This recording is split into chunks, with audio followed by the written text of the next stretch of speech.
and welcome to Mrs. Palmer's Picks. I'm Mrs. Palmer and I'm going to read you a story. Today, we're going to read The Polar Express by Chris Van Alsburg.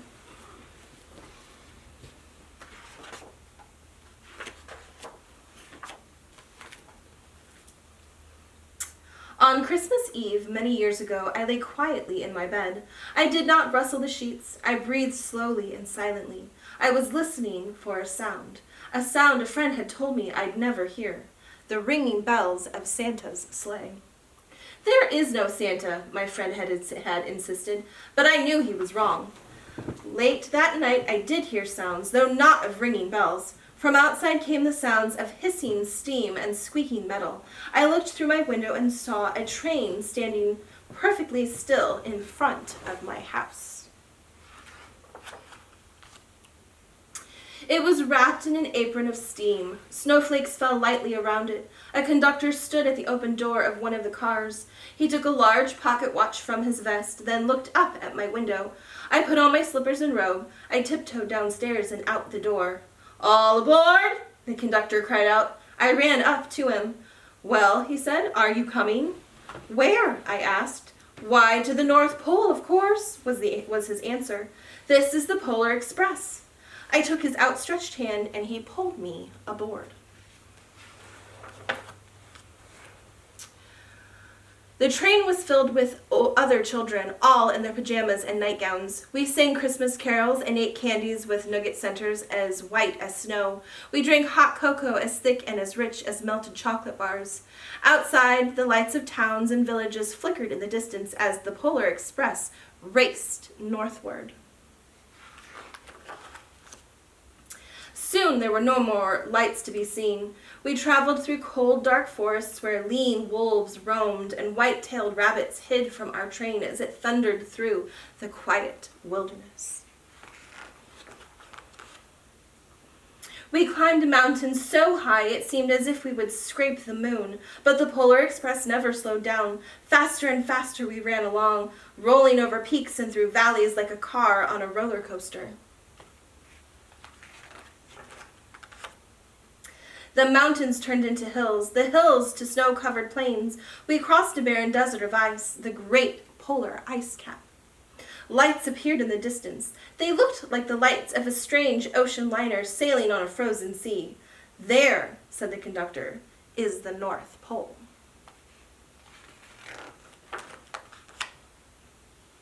The North Pole. It was a huge city standing alone at the top of the world, filled with factories where every Christmas toy was made. At first we saw no elves. "They are gathering at the center of the city," the conductor told us. "That is where Santa will give the first gift of Christmas." "Who receives the first gift?" we all asked. The conductor answered, "He will choose one of you." "Look!" shouted one of the children. "The elves!"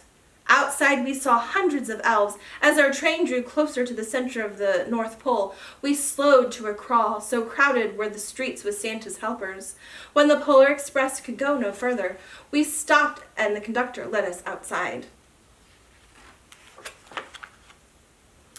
We pressed through the crowd to the edge of a large open circle. In front of us stood Santa's sleigh. The reindeer were excited. They pranced and paced, ringing the silver sleigh bells that hung from their harnesses. It was a magical sound, like nothing I'd ever heard. Across the circle, the elves moved apart and Santa Claus appeared. The elves cheered wildly. He marched over to us and, pointing to me, said, "Let's have this fellow here." He jumped into his sleigh. The conductor handed me up. I sat on Santa's knee and he asked, "Now, what would you like for Christmas?" I knew that I could have any gift I could imagine, but the thing I wanted most for Christmas was not inside Santa's giant bag. What I wanted more than anything was one silver bell from Santa's sleigh. When I asked, Santa smiled. Then he gave me a hug and told an elf to cut a bell from the reindeer's harness. The elf tossed it up to Santa. He stood holding the bell high above him and called out, "The first gift of Christmas." A clock struck midnight as the elves roared their approval. Santa handed the bell to me, and I put it in my bathrobe pocket. The conductor helped me down from the sleigh. Santa shouted out the reindeers' names and cracked his whip. His team charged forward and climbed into the air. Santa circled once above us, then disappeared into the cold, dark polar sky. As soon as we were back inside the Polar Express, the other children asked to see the bell. I reached into my pocket, but the only thing I felt was a hole. I had lost the silver bell from Santa's sleigh. "Let's hurry outside and look for it," one of the children said, but the train gave a sudden lurch and started moving. We were on our way home. It broke my heart to lose the bell. When the train reached my house, I sadly left the other children. I stood at my doorway and waved goodbye. The conductor said something from the moving train, but I couldn't hear him. "What?" I yelled out. He cupped his hands around his mouth. "Merry Christmas!" he shouted. The Polar Express let out a loud blast from its whistle and sped away. On Christmas morning, my little sister Sarah and I opened our presents. When it looked as if everything had been unwrapped, Sarah found one last small box behind the tree. It had my name on it. Inside was the silver bell. There was a note. "Found this on the seat of my sleigh. Fix that hole in your pocket." Signed, Mr. C. I shook the bell. It made the most beautiful sound my sister and I had ever heard. But my mother said, "Oh, that's too bad." "Yes," said my father, "it's broken." When I'd shaken the bell, my parents hadn't heard a sound.